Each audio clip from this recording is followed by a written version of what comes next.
above average in sensual overexcitability, and it looks like you have emotional overexcitability, but maybe not so much psychomotor overexcitability.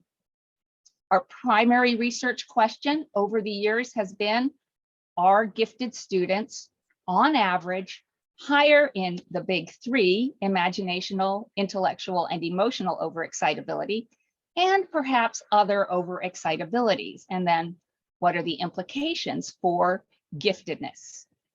Now, part of the issue with the skepticism in our research is that while we generally tend to have significant findings, there has been no consistent thread over the years that has really nailed the message for us. And that's been something that has been interesting to me for a long time, even when I've been out of the research on this in this area and more into just following it and teaching it in my courses.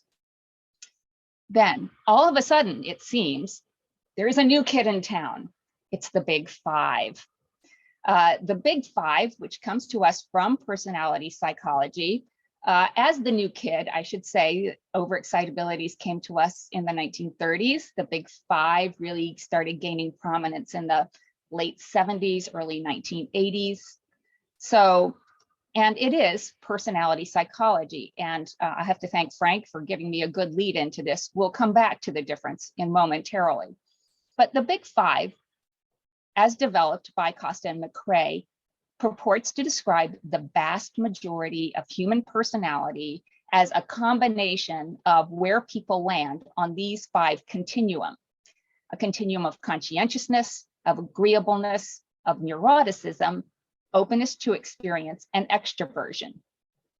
Each of the Big Five has its own little six that pretty much describe what that factor is about. And for those of you who aren't up on the lingo, just so you get it straight, the Big Five are factors, the little six are facets, and they're both important to our story.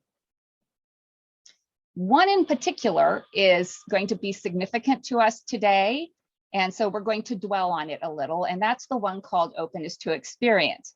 You've heard Chris talk about this already, and I want to explain it to you a little bit. Openness to experience, as described in the literature, is a long continuum all the way from being somebody who is practical and conventional, who likes routine, who likes to see things that are predictable, likes to deal with certainty. On the other hand, you have openness, people who are curious with a wide range of interests and who generally like multiple areas represented in the little six.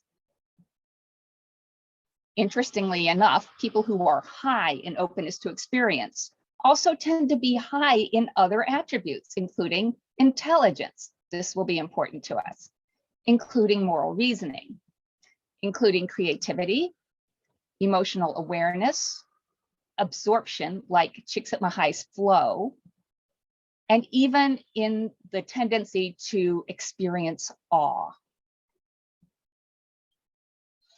Perhaps one of the most intriguing and I think most important relationships found in this literature is the idea that, for years we've tried to find the link between intelligence and creativity. What is it that turns them into creative productivity?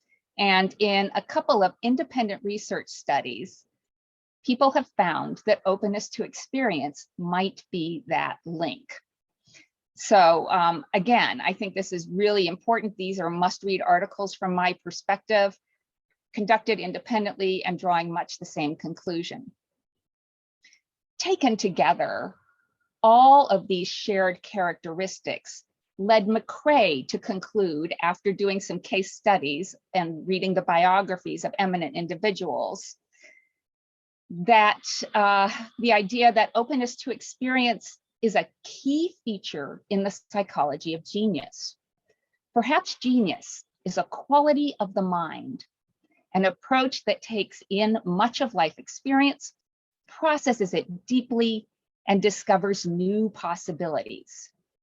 In other words, in the field of personality psychology, They think of openness to experience as being real and desirable. To those of us who are familiar with Dabrowski's theory, openness ought to also seem familiar.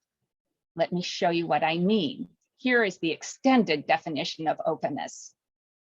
Individuals who are high in openness to experience tend to have an active imagination, aesthetic sensitivity, attentiveness to inner feelings, preference for variety, intellectual curiosity, and independence of judgment. Open individuals are curious about both inner and outer worlds, or as Dabrowski would say, the reality of the external and the inner world is conceived in multiple aspects. And their lives are experientially richer than those of closed individuals, or as Dabrowski would say, enhanced excitability, especially in its higher forms, allows for a broader, richer, multi-level and multi-dimensional perception of reality. They are willing to entertain novel ideas and unconventional values, and they experience both positive and negative emotions more keenly. Or, as Dabrowski would say, here we observe above average abilities in many areas, emotional richness and depth. And then it concludes, open individuals are willing to question authority and are prepared to entertain new ethical, social, or political ideas, which for me captures the idea of the dissatisfaction with what is and the desire for a different what could be. So this parallel is pretty amazing, with the exception of psychomotor OE, which doesn't really seem to have a place. But it's so amazing, in fact, that when I had a chance to write a chapter for the Columbus book group book Off the Charts, a comparison seemed inevitable because I saw that they share this sense of being out there, whether you're experiencing the inner world or the outer world, there is a heightened sensitivity and a heightened desire to experience. So what I saw at the time was that we have similar constructs that have a lot to offer each other. The literature on openness has amazing breadth and crosses disciplinary lines. In the last session, we were talking about a few of the research studies that use fMRI to identify the location of overexcitabilities. Well, the openness literature is filled with twin studies, genomic studies, heritability studies of all sorts, with large samples, international samples, replicated studies. It's deep and broad. Dabrowski research parallels openness research, but has its own unique features, which we will talk about. But they also share this very important overlap, dealing with advanced ability, creativity, moral reasoning, intensity, emotional awareness. So what I found when I wrote where I read the literature review and I had a chance to dig in to what openness to experience was saying, I thought, independent validation, at last. We have an opportunity to do this crosswalk with a larger, deeper data set that explains many of the things that Dabrowski said. As I said earlier, other researchers were working empirically while I was doing this literature review, really at the same time, finding, yes, some connections with openness, but also some interesting hints that maybe psychomotor OE isn't related to openness. Maybe neuroticism, a different big five factor is, but we had begun to start teasing out all these associations and relationships in a very exciting way. And then, as Chris said, this happened. No overexcitabilities, they say. Abandon them. Adopt openness to experience. Well, again, as Chris has already said, these two articles shocked researchers interested in Dabrowski, by suggesting that the similarity between openness to experience and overexcitability made Dabrowski, this is their word, redundant, even though Dabrowski was the first person to propose the ideas. Now, never mind for the moment that this is not how social science works. A single study rarely upends decades of research. Never mind the methodological flaws in the articles. The fact is, the data don't support their conclusions. But in fact, the titles alone were enough to create a quake. But not all quakes are bad. And another truth about social science is that once a question is out there, it has to be addressed. So this became a catalyst for a lot of contemplation on my part. And one of the first things I realized was that the Voigt articles don't actually analyze whether the constructs are the same or different. They analyze whether the two measures, the neo-FFI, PRI, and the OEQ2, are the same, whether they measure the same things. So that took me back into thinking about how do we define what we are measuring? And perhaps it's time for us to go back and make sure that we can distinguish between the construct and the measure. That in turn took me back into regrounding myself into what Dabrowski was talking about when he talked about overexcitability, so that we can improve our practice and make it more precise. So one of the first questions I asked, having asked myself the question, how are they the same? I was compelled to ask, well, how are they different? There are several ways in which they're different, but perhaps the most fundamental difference is that openness to experience is designed to measure this broad continuum from being closed to being open. The study of overexcitability is intended to measure an extreme, the high end of a continuum of a phenomenon. This alone justifies continued study of overexcitability. An easy parallel is that there is in psychology a general research area that deals with intelligence. And then there's also the study of high-end intelligence or gifted education. So either it's legitimate to study the high end of overexcitability, or we're all going to need new jobs. Assuming that we're all going to stay employed, it's also worth pointing out that in this broad, deep base of research in openness to experience, there are very few studies that deal directly with the experience of being at the extreme high end. Certainly, there are structural similarities. When we look at the surface level, there's something there. And it's interesting to me that among the something that seems to be there are parallels to what Dabrowski would call the richer forms, imaginational, intellectual, and emotional overexcitabilities. But it's not a one-to-one correspondence. In particular, and we'll come back to this, there is this odd relationship between psychomotor OE and extroversion as measured in the Big Five.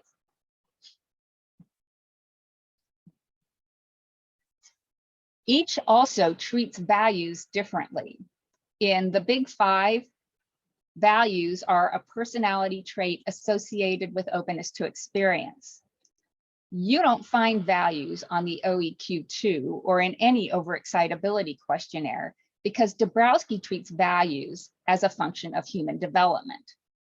They don't show up as overexcitabilities because they're the consequence of the work that's stimulated in part by the presence of overexcitabilities.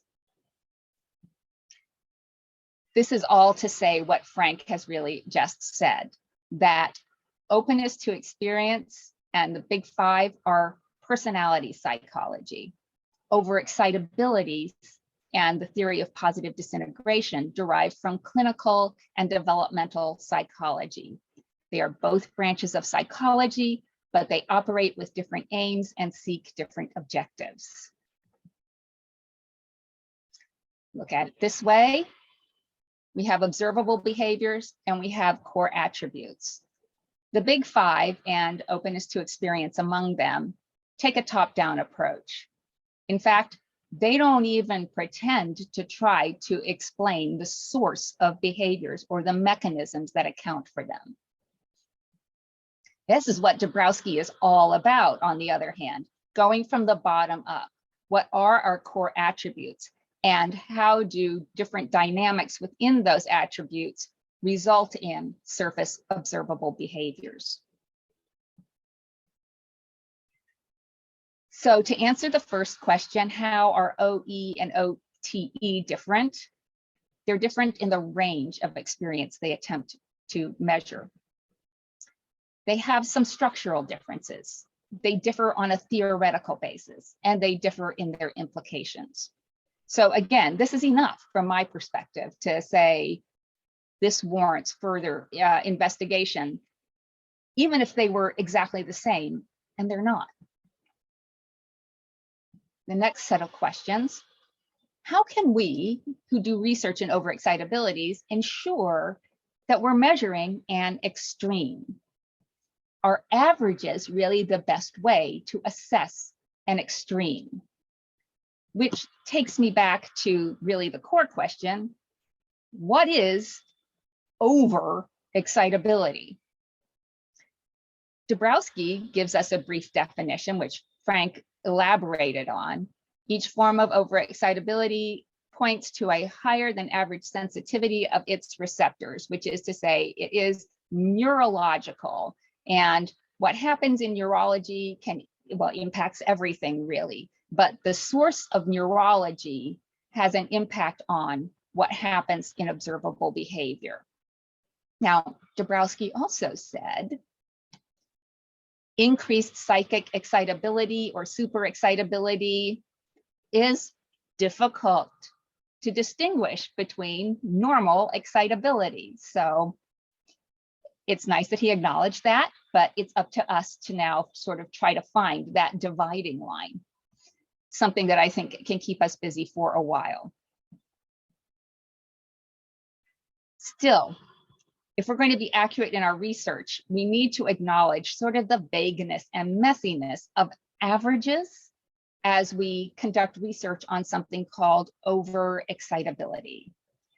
So here we have our bell curve again to demonstrate what happens.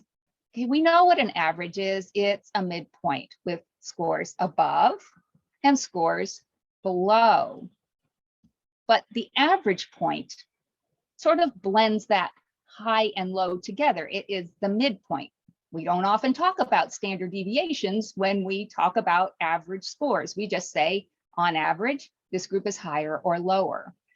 So it's important to remember that an average represents a bottom as well as a top of a distribution, that they can hide the impact of multiple overexcitabilities in an individual's experience, and that they can lead us to inaccurate overgeneralization. So for example, say we've got 5 people: Patty, Sheila, Michael, Dan, and Chris. They've all taken the OEQ2, and they've got a range of scores. The average is 3.6.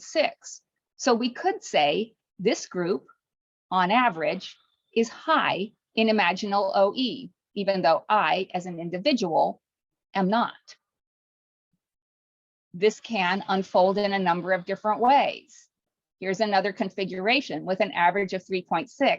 And in this case, Sheila and Chris are both low in imaginal overexcitability, although we could conclude that as a group, the group is above average. Now think about this. Say it was imaginational and emotional overexcitability. Here we could say, well, they are both somewhat above average on these measures, but that completely overlooks the fact that Patty and Michael are high in both, and that may have consequences for them in terms of their behavior and their perception of the universe.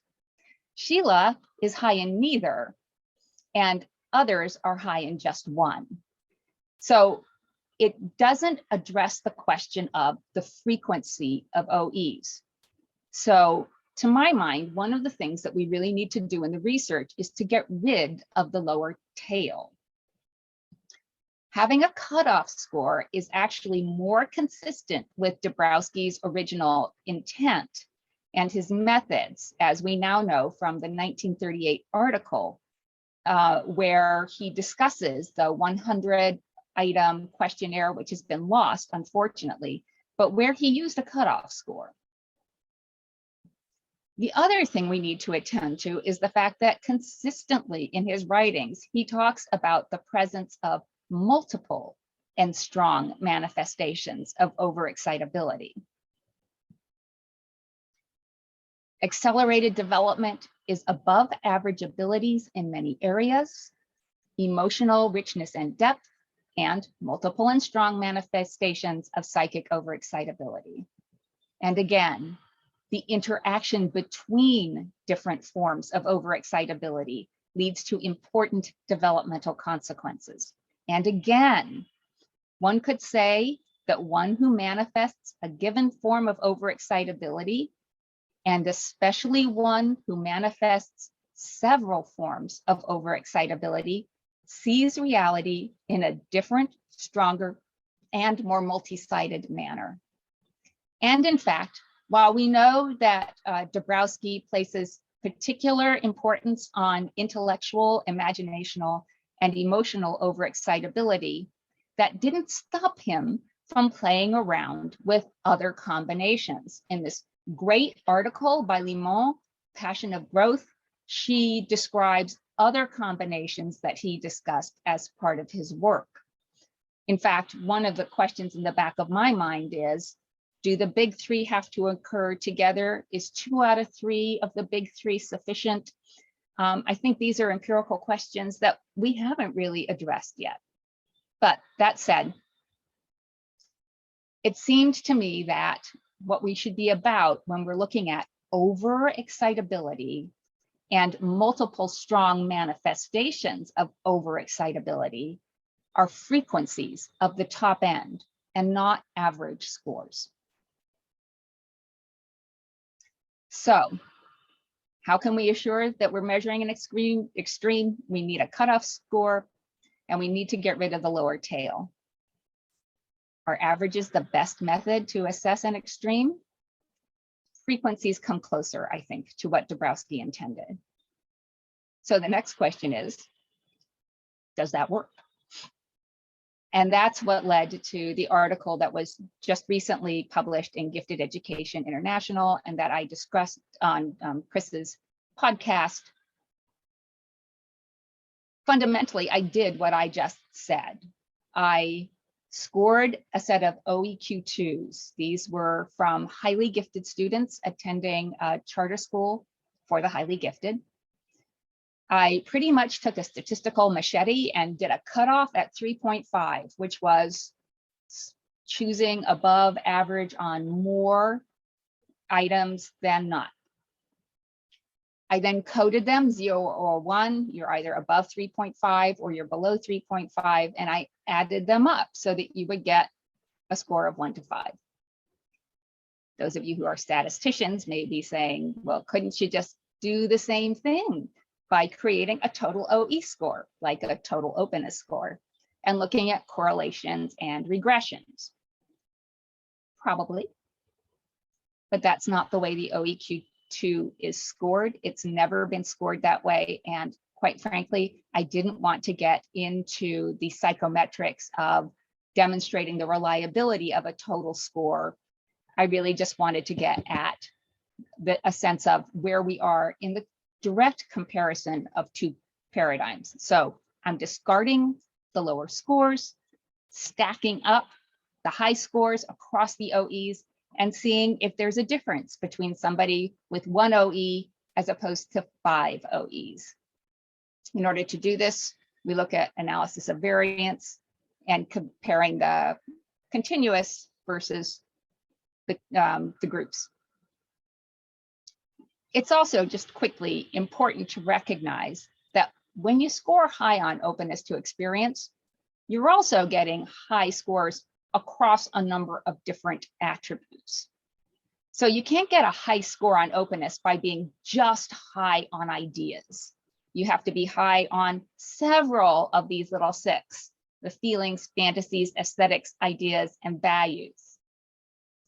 High openness is going to go across facets, or we could even say that somebody high in openness is demonstrating multiple strong facets.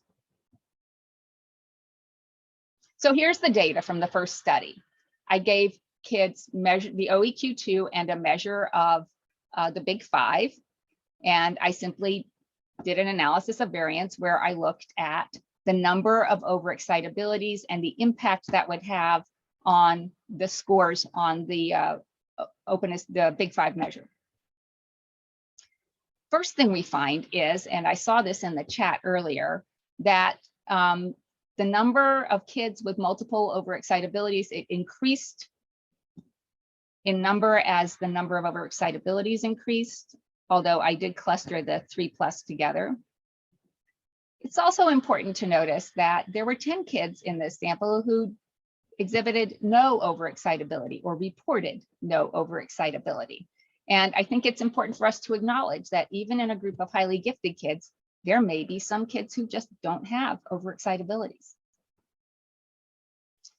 However, one of the big findings of the study was that for the kids with 3 or more overexcitabilities, we saw a dramatic increase in their scores on openness to experience. None of the other 5 factors, just openness. And there was really no difference until you got to that 3 or above measure.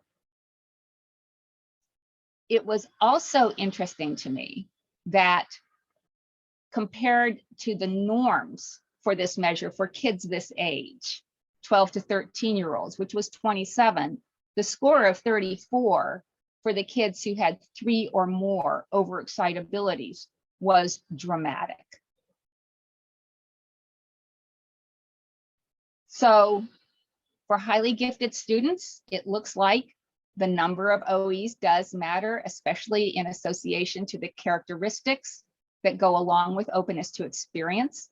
The increase was systematic as the number of overexcitabilities increased, and the scores of the kids at the top end were far higher than you would typically expect from a typically developing population. So the next set of questions, what about the other factors? Is there anything there that might be important to us? And what are the practical implications of multiple overexcitabilities? One of the things I hear from the people I talk to who are critics or skeptics of the theory is, so they have multiple overexcitabilities. So now are we just waiting for them to disintegrate? Or is there something else in this that we could point to as an important outcome of having more than one overexcitability? So let's go back to the big five and take a look at some additional factors that might be of interest to us. The first one we're going to take a look at is conscientiousness, our Superman. I think the 6 little facets of conscientiousness are very descriptive.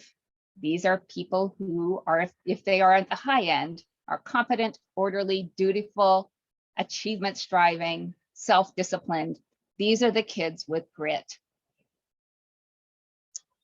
It should come as no surprise then that these kids who are high in conscientiousness tend to have good school achievement, high GPAs.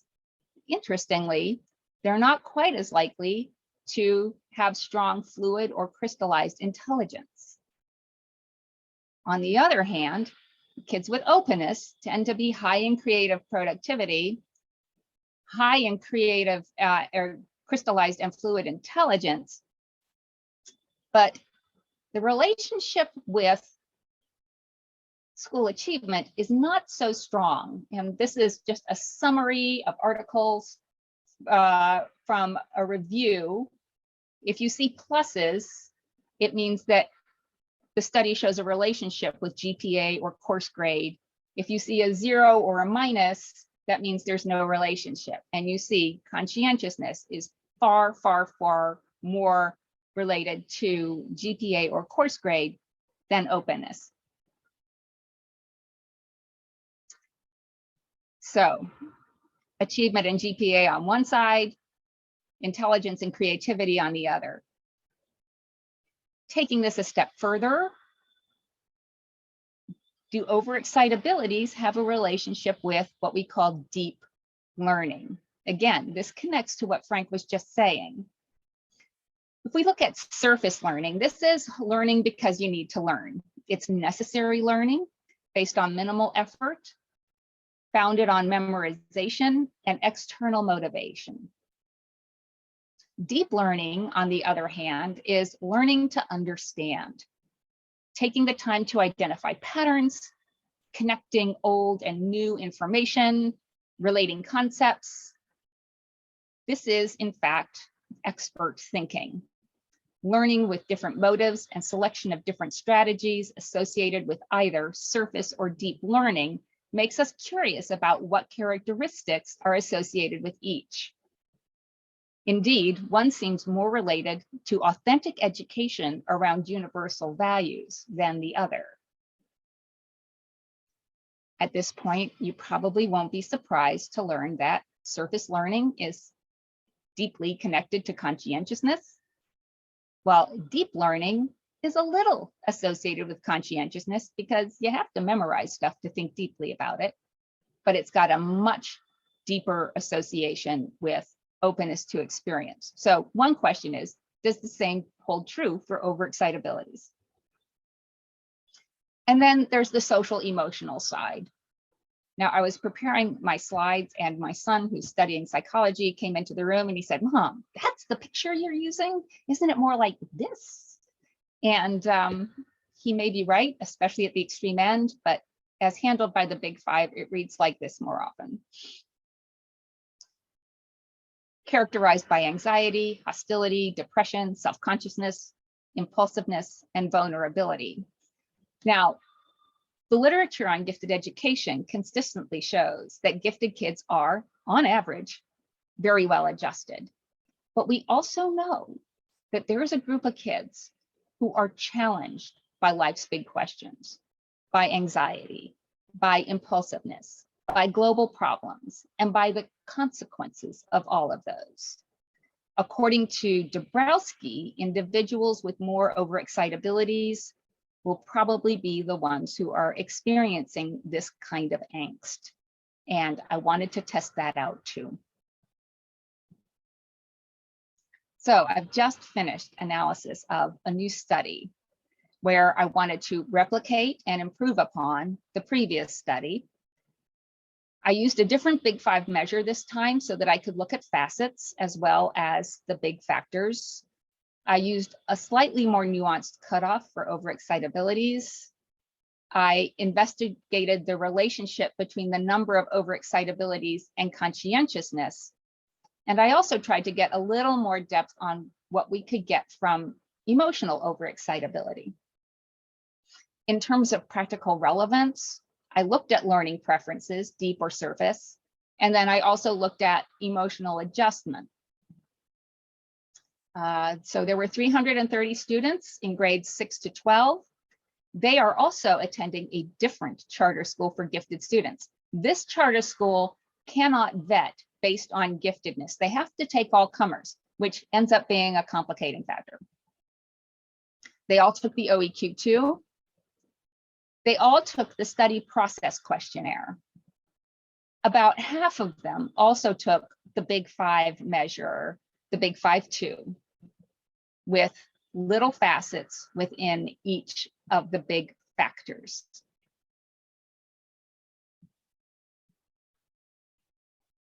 I did just do a slight tweak of the cutoff score instead of using the machete approach. After lots of conversation with Frank about which averages, the manual, the grand harmonic mean, hinge points, percentages, what I did was I looked at the grand harmonic mean and studies that were published after the Falk and Miller piece was published, these seem to be the most representative average scores, more representative than in the manual, really. And I added a half a standard deviation. So that ended up lowering the cut point for imaginational a little and raising the cut point on emotional a little. First of all, I found once again that a fair number of students who completed the surveys reported no evidence of overexcitability at all.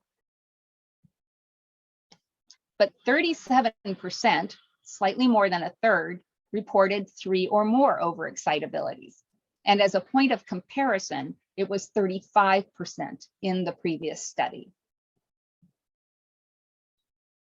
About 18% of the students had MTE in their combinations, and another 22% had either MT, TE, or ME. So 2 out of 3 of the big 3 in their profiles. What do we find? Finding 1. Openness increases significantly with the number of OEs with a large effect size. Conscientiousness does not. Here you see that the significant difference begins again at 3 or more overexcitabilities when you compare 3 with the other groups, and that it just increases as the number of overexcitabilities increase.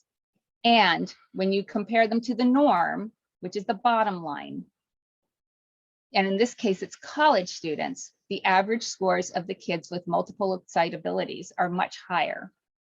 Comparatively, if you look at conscientiousness, all of the kids' scores are lower than the norm score, and none of them are significantly different from each other. So I've got another arrow there just to show how very dramatic that difference is, and it's huge. Finding 2, the number of overexcitabilities is related to each of the facets within openness with large effect sizes. That the number of overexcitability is related to anxiety and emotional volatility with large effect sizes. But the number of overexcitabilities is not related to compassion. So starting with the facets, we see that while there's some variability across the facets, that you see significant differences in each one. It's not like one is significantly different and it's only about intellectual curiosity and not about the others. Everything's represented here. And again, scores are above the norms.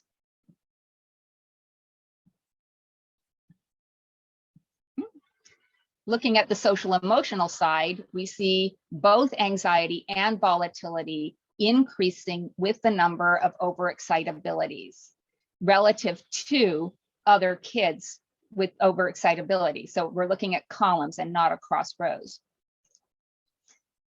Although looking across rows, if you look at row 5 or row 4, it's interesting to see that on average, these kids' high scores were higher for openness than they were for the negative attributes of social and emotional, anxiety and emotional volatility. I would also point out that this line of statistical significance is not necessarily the line of therapeutic significance, and we can talk about that towards the end of the time. I'm going to skip over this, even though it's really interesting because I am running out of time. The third finding is that preference for deep learning increases with the number of overexcitabilities, but preference for surface learning does not. Now, this is something that Devant and colleagues found in a different way, that especially intellectual overexcitability is related to a preference for meaning-directed learning. Here, once again, we see, this time starting at 2 or more overexcitabilities, there are systematic increases in the preference for deep learning with number of overexcitabilities, and that the difference between 0 and 5 is quite dramatic. There is no such change in this in the preference for surface learning. It doesn't mean that they don't like surface learning at all. It just means that it's not related to the number of overexcitabilities. But again, this goes to the thought that Frank gave us about authentic education and universal values. For me as a curriculum writer, this is a meaningful finding because it does suggest that what we're trying to do with authentic, open-ended curriculum is exactly what this group of kids want. Another interesting finding is that there was no relationship between any of the study variables and race and grade level.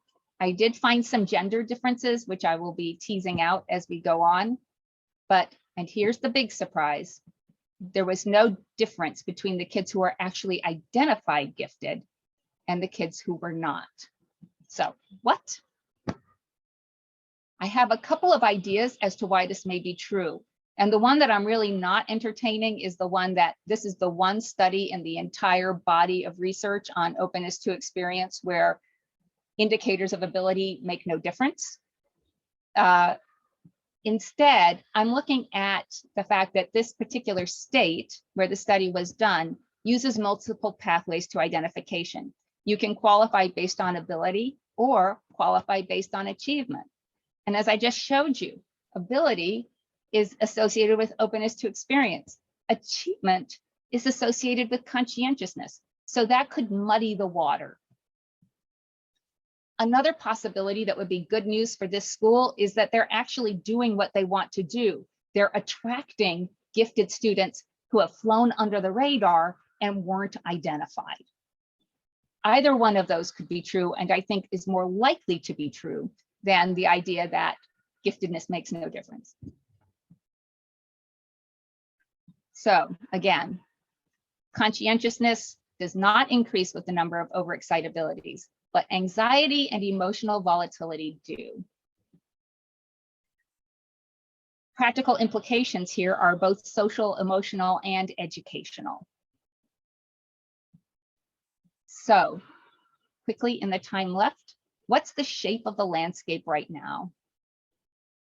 With regards to overexcitability and openness to experience, I would say that yes, overexcitability and openness share similar terrain, but they walk on that terrain for different reasons. I think it's important for us to lean into the narrative that if openness is real and desirable, then having multiple strong overexcitabilities must be real and desirable too. Desirable in the good things that they bring forward. I think one thing that Dabrowski also helps add to the openness conversation is the idea that there is yin and yang, that there are two sides of this coin. Intellectual, imaginational, and emotional overexcitability seem particularly personality oriented. But all 5 OEs are significantly correlated with different aspects of openness, even psychomotor, which tends to be an outlier in the overall conversation. That creating crosswalks between the two bodies of research makes a lot of sense and makes both, each, more powerful. It's not just like we're pulling from the openness research, we have things to offer them. The breadth of the openness research is balanced by the depth and specificity of Dabrowski's interpretation of the consequences of having these behaviors. We also bring the challenges of having extreme scores as well as the benefits. Maybe the better way for us to think about this is that openness is contained within overexcitabilities, but that overexcitabilities actually address a broader expanse. In terms of our research methods, I do think that working with frequencies and numbers of overexcitabilities is more consistent with Dabrowski's intent. It's a cleaner, clearer method that has, at least in my 2 studies, generated quite robust results with greater precision of our intent. it provides a lot of new opportunities for different kinds of research, which I find exciting. And I think for now, we should be not throwing the baby out with the bathwater, but let's combine studies of frequencies with continuous scores and see where we can add to our knowledge. In terms of the practical implications on the social emotional side, I think we can demonstrate through the study of the number of overexcitabilities that we can pinpoint the group of students who do need a helping hand. In fact, Dabrowski is very clear that the overexcitabilities are a conflict generating substrate. That's the mechanism for advanced growth. So he does, as Frank said, talk about the importance of having an advisor. It's important for us to remember as we look at these numbers that statistics aren't life. And as I said before, the cut point, the point where it becomes therapeutically important, may be very different than those that we see in the research. One strong OE can dominate somebody's psychological landscape. Two OEs in conflict can cause psychological tension. There's still a lot to unpack and to write about here.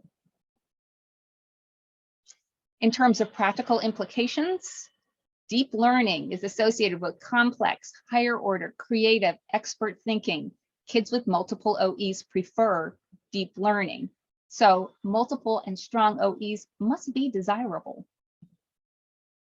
It raises questions about the implications of multiple pathways for identification that I think as a field we should look at. It raises questions about curriculum and instruction. And I'm sorry, I'm going to go about 4 minutes over because we still have so much to learn. What do our measures measure? And can we get more measures?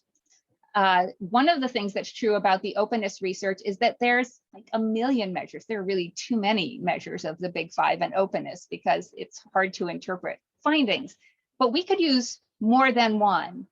And I think it's time for us to take a look. Nikki DeBont calls for layered, matching overexcitabilities with levels of development, which would be an interesting and complex task. For me, I would like to be able to define a good cutoff, have some reverse items, maybe a higher ceiling, balance scores across the overexcitabilities. I think there's work to do there. I don't know any measure that doesn't undergo some refreshing after a number of years, and I just think it's time. Do OEs represent a personality model? No, but then what is it? Especially with psychomotor overexcitability, which has become the big mystery OE. Is it ADHD?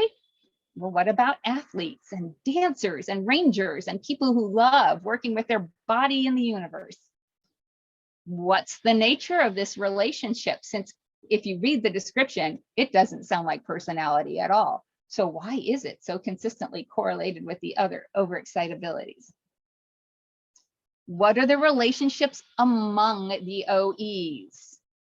For time immemorial, we've been lining them up side by side as though they have equal relationships. But maybe it's time for us to use path analyses to see what relationships there are among the overexcitabilities. I, in particular, am interested in the idea that emotions are actually a catalyst. And one of the reasons it doesn't show up in our correlational and regression analyses is because it's deep background, and those forms of analyses don't capture that.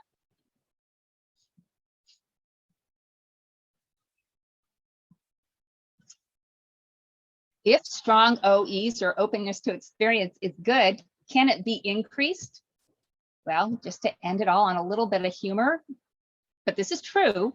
The one thing demonstrated in the research literature that causes long-term increase in openness to experience is psilocybin, magic mushrooms, but they are illegal in the US, so I don't recommend going in that direction.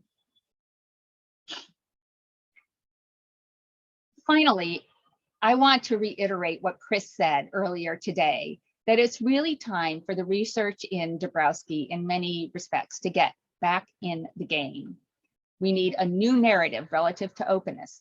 Yes, there may be a relationship. and that validates what Dabrowski said. But our interest in particular is the high end of that experience. It's not the entirety of overexcitabilities, but it does describe some of the phenomenon.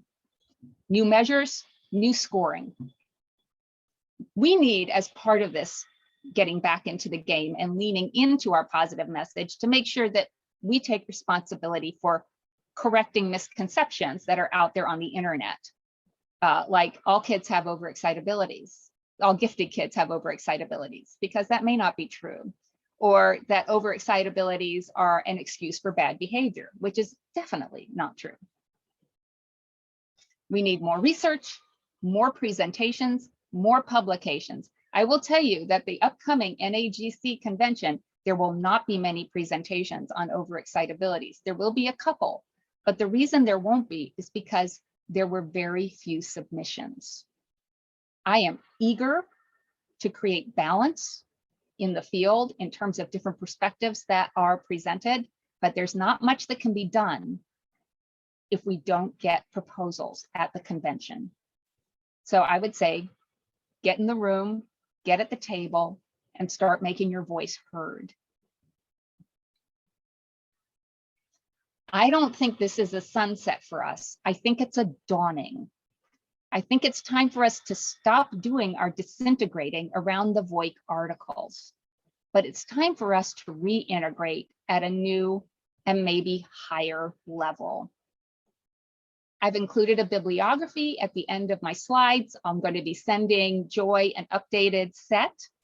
I encourage you to be in touch with me. And again, I'm so sorry that I haven't been able to be with you today, but enjoy being together.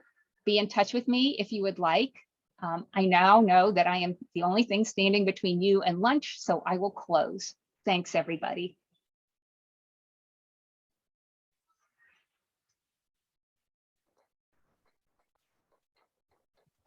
Thank you so much, Sheila. Okay, a few little announcements. One, ES, Melissa, and Karen